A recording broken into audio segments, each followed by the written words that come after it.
সুপ্রিয় দর্শক, আসসালামু আলাইকুম। আজকে আমাদের গন্তব্য লালবাগ কেল্লা, ঢাকা।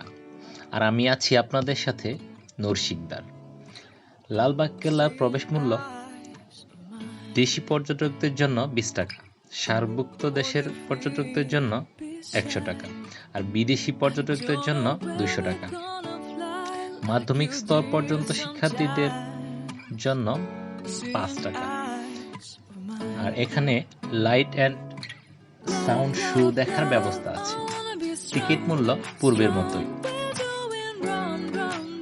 আর এই শো শুরু হয় সন্ধ্যা 6:30 থেকে। লালবাগ কেল্লার সাপ্তাহিক ছুটির দিন হলো রবিবার।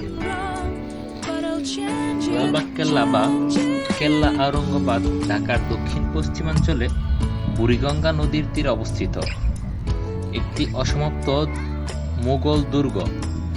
এটি নির্মাণ কাজ শুরু হয়েছিল 1678 সালে মুঘল সুবাদার মোহাম্মদ আজম শাহ কর্তৃক। তিনি ছিলেন সম্রাট আওরঙ্গজেবের পুত্র এবং পরবর্তীতে নিজেও সম্রাট পদপ্রাপ্ত হয়েছিলেন তিনি। তার উত্তরসূরি মুঘল সুবাদার শায়েস্তা খাঁ 1680 সালে নির্মাণ কাজ পুনরায় শুরু করেন, কিন্তু শেষ করেননি। লালবাগ কেল্লা ঘুরতে এসে যা যা দেখতে পারেন: কেন্দ্রস্থলে দরবার হল ও হাম্মামখানা, পুরী বিবির সমাধি এবং উত্তর পশ্চিমাংশে শাহী মসজিদ। রাজকীয় মুঘল আমল সমাপ্ত হওয়ার পর দুর্গটি পরিত্যক্ত অবস্থায় রয়ে যায়। 1844 সালে এলাকাটি আওরঙ্গাবাদ নামকরণ করা হয়, বা লালবাগ। আওরঙ্গাবাদ নামকরণ থেকে পরিবর্তন হয়ে লালবাগ কেল্লা করা হয়, বা লালবাগ দুর্গ। আর এভাবেই এটি এখনো প্রচলিত হয়ে আসছে। বন্ধুরা, আমরা দেখতে পাচ্ছি একটি পুরনো দেয়াল। এটি কেল্লার অংশবিশেষ এবং ভিতরে কিছু ধ্বংসাবশেষ অংশ রয়েছে। আর এই পাশে একটা সুন্দর গেট আছে। এই রাস্তা দিয়ে সোজা এগিয়ে আসলে সুন্দর একটা বিশাল বড় পুকুর দেখতে পাওয়া যায়। এই গেটটা দিয়ে হয়তোবা সম্রাটের লোকজন বা প্রাসাদের লোকজন যাওয়া আসা করত, কিন্তু এখন বর্তমানে বন্ধ আছে। এখানে আনসার ক্যাম্প করা হয়েছে। আমরা যদি এই রাস্তা দিয়ে সামনের দিকে এগিয়ে যেতে থাকি, সামনে একটি পুকুর দেখতে পাবো।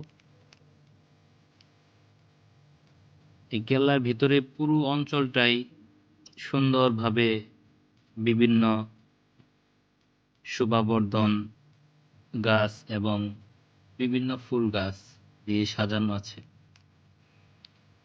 দেখলে পারা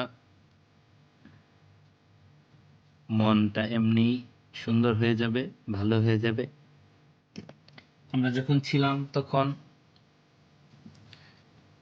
প্রচন্ড রোদ ছিল। চলেন আমরা সেই পুকুরটি দেখে আসি। বিশাল বড় পুকুর। আশ্চর্যের বিষয় হলো এখানে বিন্দু মাত্র পানি দেখতে পেলাম না। কারণটা আমার জানা নেই।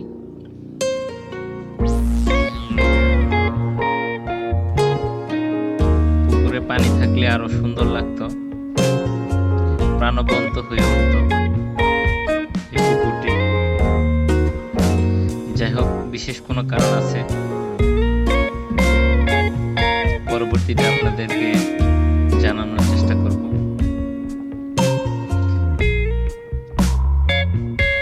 উত্তর পাশ দিয়ে সম্ভবত এটা একটা ঘের ছিল, পাশে সূর্যমুখী ফুলের বাগান। আসলেও লালবাগ কেল্লাকে অনেকে তাজমহল মনে করে থাকে, কিন্তু না। যাই হোক বন্ধুরা, এতক্ষণ আমাদের সাথে থাকার জন্য সবাইকে অসংখ্য ধন্যবাদ। আবার দেখা হবে অন্য কোনো স্থানে। সে পর্যন্ত সবাই ভালো থাকেন, সুস্থ থাকেন। আল্লাহ হাফেজ। আসসালামু আলাইকুম রহমতুল্লাহ।